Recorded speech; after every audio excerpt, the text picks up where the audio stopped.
मैं चूंकि मूलतः बिहारी हूँ और मुझे अपने बिहारी होने पर गर्व है। यहाँ के मिट्टी में रच बस कर हम हमेशा अपने आप को सौभाग्यशाली समझते रहे हैं।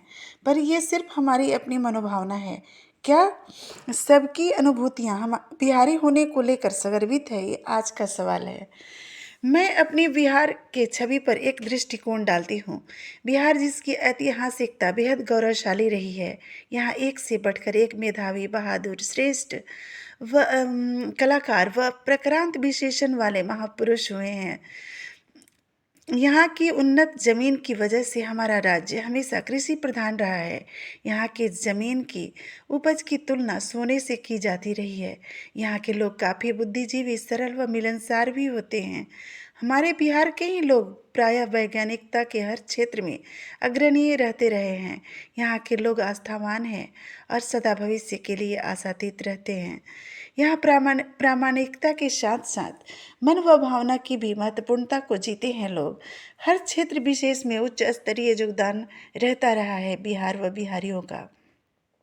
अब सवाल है, जब हम बिहारी इतने प्रखर व हर क्षेत्र में अव्वल व श्रेष्ठ प्रदर्शन देते रहे हैं, तो फिर अपने ही वर्तमान में दृग्घोषित गंवार वे क्यों समझे जाते हैं? आज क्यों हम सभी बिहारी लोग अपने पहचान की विस्मृत गुणवत्ता को ढूंढने के लिए इतने मशक्कत प्राय लग रहे हैं? समाज के अन्य क्षेत्र में बिहारियों के लिए फूहड़ व ओछी ये दृष्टिकोण फलीभूत क्यों है? क्यों बिहारी होना हर अग्रिम पीढ़ियों के लिए शर्मनाक लगती है? बिहारी इतने अच्छे प्रस्तावना पाकर भी एक मजदूर व पराश्रित दृष्टिकोण से क्यों देखे जाते हैं?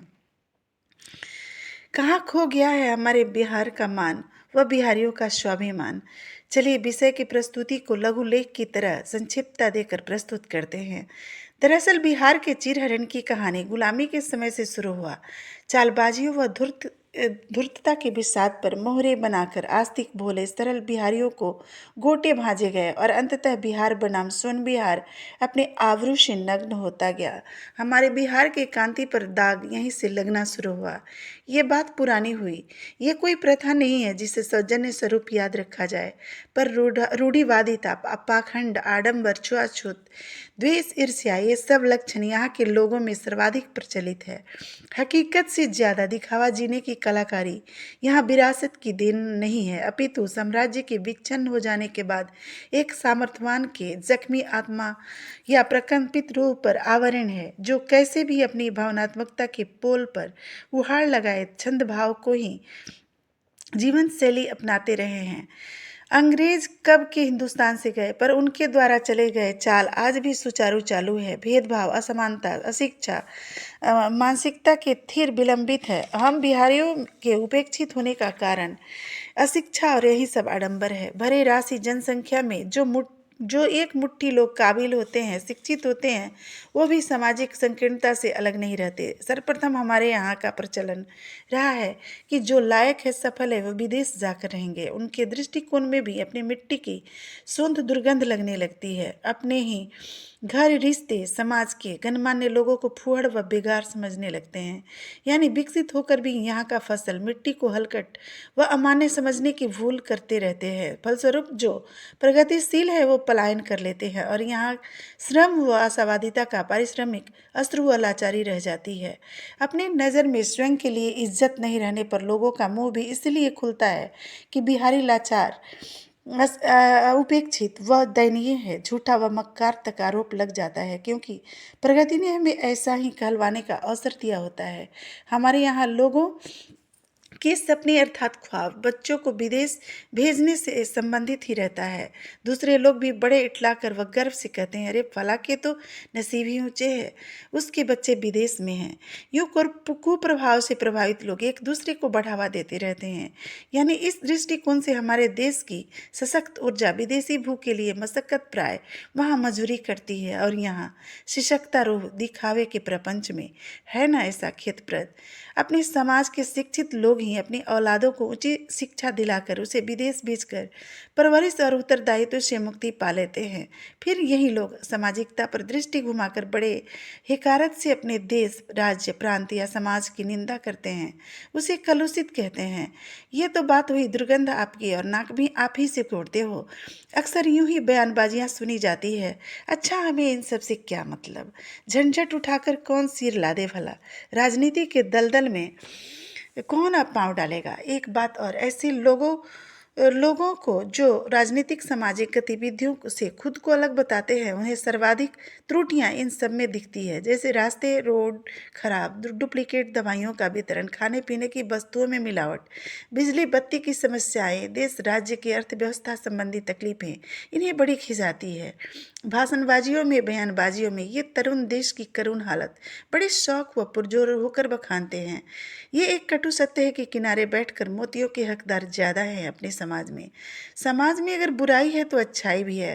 दृष्टिकोण के अंतर से दृश्य विभक्त लगता है सबको। हमारे समाज में सफलताओं को, अच्छाइयों को अक्सर व्यक्तिगत तौर से परखा जाता है, और आगामी चरण के लिए व्यक्तिगत ही संज्ञान भी लिया जाता है। अच्छाइयाँ अक्सर पलायन को ही अपना मार्ग चुनती है, जबकि बुराइयों को सामाजिक क्षेत्र संग्रहण होती है, उनके चर्चे होते हैं, और धीरे धीरे एक गलत मानसिकता को श्रेय संस्कार के तौर पर कुख्याति मिल जाती है। एक बाहुबली समाज के सौभाग्य को निगलने के लिए बतौर पृष्ठ का नायक उभरता है, और लोगों की उम्मीद, जबकि सभी असलियत से वाकिफ होते हैं, इसी जैसे विकल्प में लेस हो जाती है। धीरे धीरे एक असभ्य, अशिक्षित, अयोग्य, कुपात्र के मानसिकता का शिकार पूरा सिस्टम हो जाता है, और फिर भी निराशा के पथ पर खड़े होकर इन्हीं जैसे विकल्प से आशा बारंबार तलाशनी पड़ती है। यहाँ सवाल है, समाज के दुर्गति के लिए दोषी किसे करार दिया जाए? पलायनवादियों को या अज्ञानी मूर्ख उत्तराधिकारियों को, जो अपने ही डाल को नित्य प्रहार कर रहे होते हैं, या इसी योजन में लगातार बने रहते हैं? मैं अक्सर सुनती हूँ, अगर कोई विकृत मानसिकता किसी पद पर पदस्थ हो जाए तो उसके कर्मलेख के तौर पर कुर्सी ही जैसे छूत हो जाती है। लोग जो खुद को सभ्य व संस्कारी समझते हैं, उधर मुंह भी उठाना नहीं चाहते। एक हे प्रभार उसके लिए दिल में रखे समयानुकूलता में भ्रमण करते रहते हैं। ऐसा गलत है। इस तरह हमारे समाज के लिए उपेक्षित दृष्टिकोण कभी नहीं बदलेगी। अपने इन्हीं समाज से उचित विकल्प को उभर कर सामने आना होगा। अपने बिहार के सौभाग्य को सशक्त बनाने के लिए एक सशक्त विचारधारा बनना होगा। माना कोड पुराना है, पर फिर भी विज्ञान का सहारा भी तो है। हे बिहार वासियों, सुसंगठित रहना सीखो, पक्ष से पलायन बंद करो। क्षमता और सामर्थ्य रखते हो तो विकल्प में आगे बढ़ो। पलायन करने से संघर्ष पीछा नहीं छोड़ता। यथाभाव सबके साथ उसके अंश का संघर्ष रहता ही रहता है। अपने पीढ़ियों को उत्तरदायित्व निभाने की प्रेरणा दो। उन्हें अपने बिहार की पौरुष गाथाओं से अवगत कराकर उन्हें उत्प्रेरित करो कि वो एक श्रेष्ठ विरासत बने। हमारे बिहार की कृतियाँ, उनके उल्लेखों को प्रकाशित करके उनके अभिज्ञान को प्रसारित करें। हमारे बिहार की गरिमा के पुनरुत्थान में हम सबको ही मिलकर आधार पर दीवार बनना है। याद रहे, सभ्यता व संस्कृति के मद्देनज़र हमारे बिहार का गौरवशाली इतिहास समूचे राष्ट्र का श्रेष्ठ आधारशिला है। हमें बिहारी होना, समर्पित होकर स्वीकारना सीखना होगा। हम सभी बिहारवासी एक मुहिम की तरह पाश्चात्य के तर्ज पर बिखरने के बजाय अपने उन्हीं पुरुषार्थ को अपनी धरती के विकास के लिए जोड़े, तो निहायत ही हमारे बिहार के माथे लगा कलंक एक सौभाग्यवर्धक तिलक बन जाएगा।